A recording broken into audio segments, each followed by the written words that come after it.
amigos do canal Redemptoris Mater. Sejam muito bem-vindos. Se é a sua primeira vez aqui, sinta-se acolhido com um caloroso abraço. Ficamos muito contentes de estarmos juntos com vocês todos.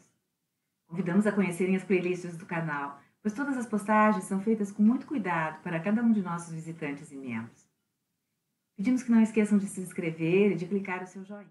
Amigo, amiga do nosso canal, se você tem curiosidade histórica sobre a missa, o episódio de hoje vai ajudar a saber em que momento várias das partes da missa foram introduzidas. Nós sabemos que o cânon da Bíblia, a série de livros que foi definida pela Igreja nos primeiros séculos como integrando a Sagrada Escritura, é imutável. Hoje, estamos nos perguntando se a liturgia da missa é imutável. É preciso lembrar que a liturgia pertence a uma categoria diferente da Escritura, pois contém aspectos que não podem ser mudados porque vêm de Deus e aspectos que podem ser alterados. Quem tem autoridade para fazer isso é o Papa, o sucessor de Pedro. Tanto ele pode adicionar alguma coisa como remover outra, contanto que a substância da missa seja preservada. O Catecismo da Igreja, no parágrafo 1205, fala exatamente isso. Diz assim: na liturgia, sobretudo na liturgia dos sacramentos, existe uma parte imutável, por ser de instituição divina, da qual a Igreja é guardiã, e há partes suscetíveis de mudança, que ela tem o poder e, algumas vezes, até o dever de adaptar às culturas dos povos recentemente evangelizados. São imutáveis, por exemplo, a matéria da Eucaristia, o pão e o vinho, que Jesus instituiu assim. Não pode ser substituídos por suco ou por queijo em lugar do vinho e do pão. Quanto às partes modificáveis, o Catecismo reconhece que a Igreja tem até mesmo o dever de fazer as alterações através do Papa. O ensinamento oficial da Igreja foi expressado muitas vezes a respeito disso. Pio XII, na encíclica Mediator Dei, sobre a Sagrada Liturgia, lá em 1947, assim escreveu: só o Sumo Pontífice goza do direito de reconhecer e estabelecer qualquer prática relativa ao culto de Deus, de introduzir e aprovar novos ritos, bem como de modificar aqueles que julga necessitarem de modificação. Se olharmos para a liturgia ao longo da história, veremos que sempre foram os papas que assim agiram. Não se trata de um entendimento recente de Pio XII. Antes, ele recolheu numa encíclica a prática milenar da Igreja. Nós vamos nos deter em 3 períodos para estudar as modificações da liturgia da missa: a Antiguidade, a partir do século I, a Idade Média dos séculos XIII e XIV e a Idade Moderna, dos séculos XV e XVI até a atualidade. O Livro dos Papas é uma coleção de biografias curtas dos bispos de Roma, sucessores de Pedro, desde ele mesmo, até o VIII século. Chama-se Liber Pontificalis. Aí encontramos a tradição da Igreja sobre como papas mudaram a missa. Nos primeiros séculos, o Liber Pontificalis ainda não estava escrito, mas a tradição e escritos esparsos conduzem ao seu conteúdo. Então vejamos. Pedro, o primeiro bispo de Roma, colocou os elementos básicos da missa: a celebração com pão e vinho misturado com água, a oração do Senhor, que é o Pai Nosso, como sabemos, e o sinal da cruz. No segundo século, o Papa Alexandre, nascido na própria Roma, inseriu a narrativa da instituição da Eucaristia, que os sacerdotes rezam imediatamente antes da consagração. Na noite em que foi entregue, ele tomou o pão, depois ele tomou o vinho e assim por diante. Ainda no segundo século, o Papa Sisto I acrescentou o santo à missa. Santo, santo, santo é o Senhor Deus dos exércitos. No mesmo século, o Papa Telésforo, segundo a tradição, foi quem acrescentou glória na liturgia da missa. Aquele hino que os anjos cantaram na noite do nascimento do Senhor aos pastores de Belém. Esse já era um hino cristão muito antigo, de origem grega, trazido por Telésforo para Roma. Pulando ao século V, vemos uma alteração descrita em uma carta do Papa Inocêncio I ao bispo de Gúbio, em um tempo em que se questionava onde deveria ser colocado o rito do beijo da paz na missa. O ósculo santo, como é referido por Pedro nas epístolas, era um costume antigo, que já existia até mesmo no judaísmo, acompanhando o shalom, que era trocado quando as pessoas se encontravam. São Justino Mártir descreveu a liturgia em Roma ao imperador Antonino Pio no segundo século, e o beijo da paz acontecia durante a liturgia da palavra.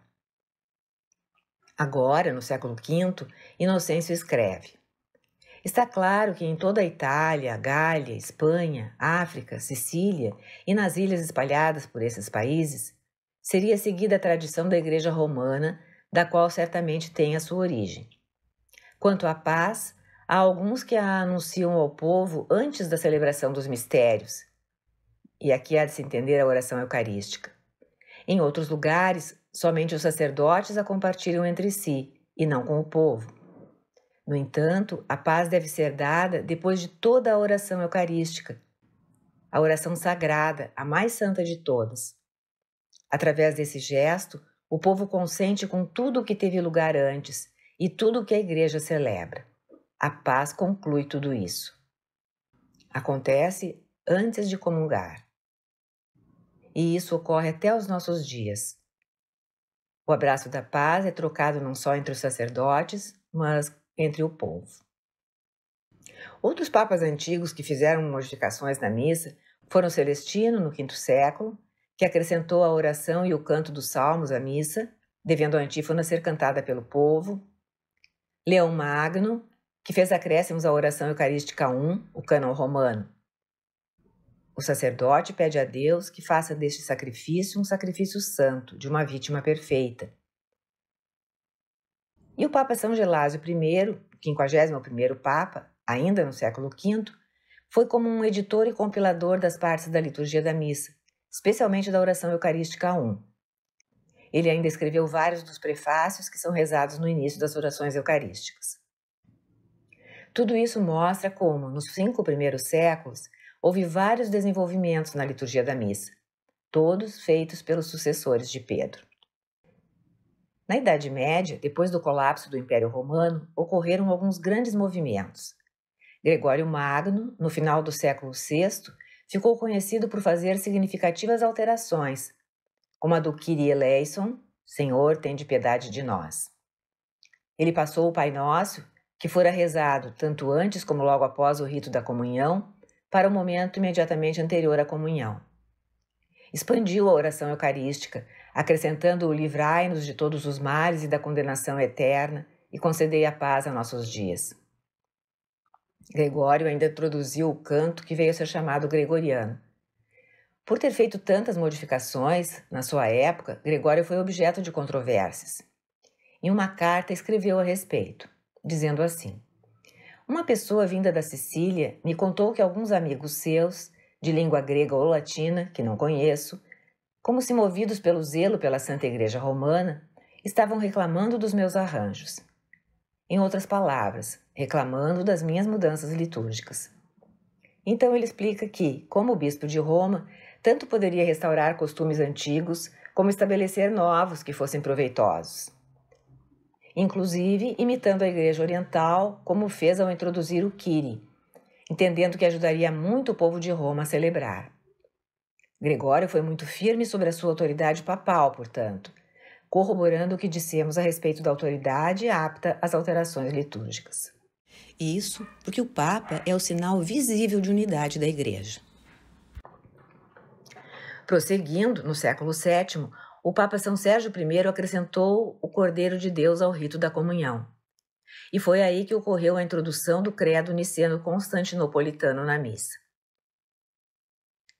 O credo foi acrescentado a algumas liturgias orientais no século V, depois na Gália e na Espanha, no século VI e VII, e na corte de Carlos Magno. Então, no século IX, houve uma controvérsia, provocada pelos francos, que indo a Roma perceberam que o credo não estava sendo rezado ali, levou o Leão III a responder-lhes, afirmando que não rezavam o creio ali porque nunca tinham sido atingidos por heresias que demandassem as afirmações do símbolo, e sugeriu que não deveria ser rezado na corte de Carlos Magno, como não era em Roma. Mas, cerca de 2 séculos depois, o Papa Bento VIII introduziu o credo na liturgia romana. Portanto, um Papa posterior alterou a disciplina que fora imposta pelo anterior, como podemos constatar, confirmando mais uma vez a autoridade papal para a liturgia. De fato, ali, a razão da mudança foi que o Papa se convenceu de que a oração do creio era um meio de ensinar a fé para o povo no contexto da liturgia. O Evangelho anuncia a boa nova, o creio responde a ele com fé.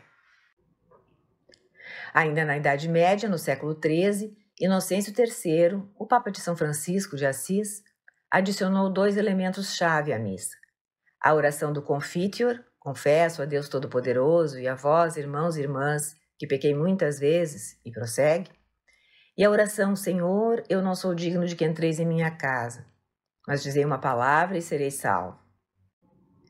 Primeiro, foram acrescentados como preces privativas do sacerdote. Depois passaram ao povo. Na Idade Moderna, com o Concílio de Trento, ocorreram algumas mudanças significativas, que continuaram até os nossos dias. No Concílio de Trento se estabeleceu que o pontífice procedesse ao missal codificado, que foi promulgado pelo Papa Pio V em 1570.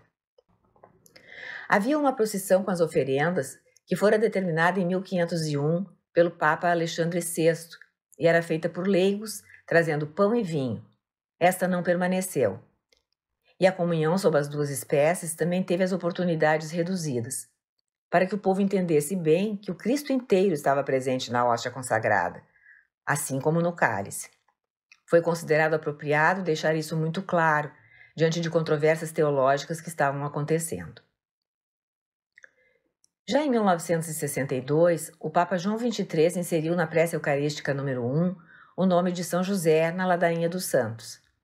Mas foi principalmente com o Concílio Vaticano II que sobrevieram alterações a partir do documento sobre a Santa Liturgia, a Constituição Sacrosanctum Concilium.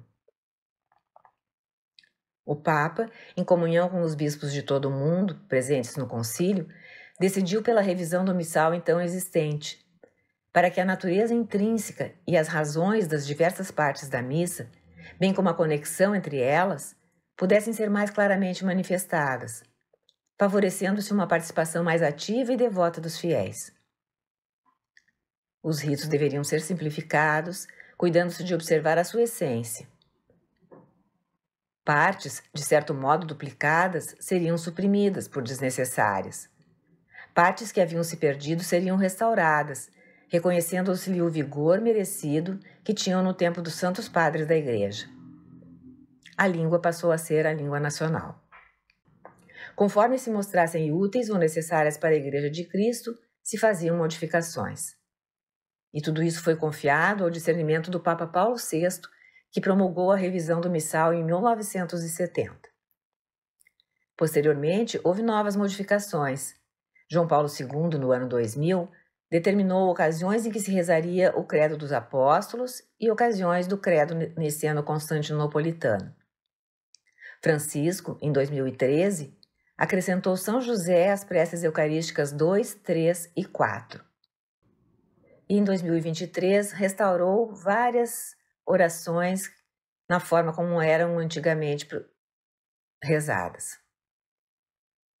Naquele que ficou conhecido agora como o Novo Missal Romano, introduzido aqui no Brasil neste ano. Essas modificações e desenvolvimentos mostram como a Igreja é um organismo vivo e o crescimento ou desenvolvimento da liturgia tem lugar sob a guia dos verdadeiros custódios, que são os sucessores de Pedro. Assim, voltando à pergunta inicial, de quem tem autoridade para regulamentar a liturgia, de acordo com os 3 últimos concílios ecumênicos, Trento no século XVI, Primeiro Vaticano no século XIX e Segundo Vaticano no século XX, não há dúvida de que a resposta é de que, contanto que a substância original, a essência, seja preservada, pode haver alterações que os papas determinem, sempre segundo o critério do que seja mais apropriado e mais benéfico para aqueles que recebem o sacramento, ou para a reverência que lhe é devida, de acordo com circunstâncias diversas, tempos e lugares. Em conclusão, ninguém, Nem bispo, nem sacerdote, nem estudioso, nem teólogo pode modificar a liturgia. E o exame do missal nos permite concluir que a substância da missa sempre foi preservada. Obrigada por ter acompanhado essa postagem. Se você gostou, clique seu like, inscreva-se no canal e acione o sininho para ser notificado de outras publicações.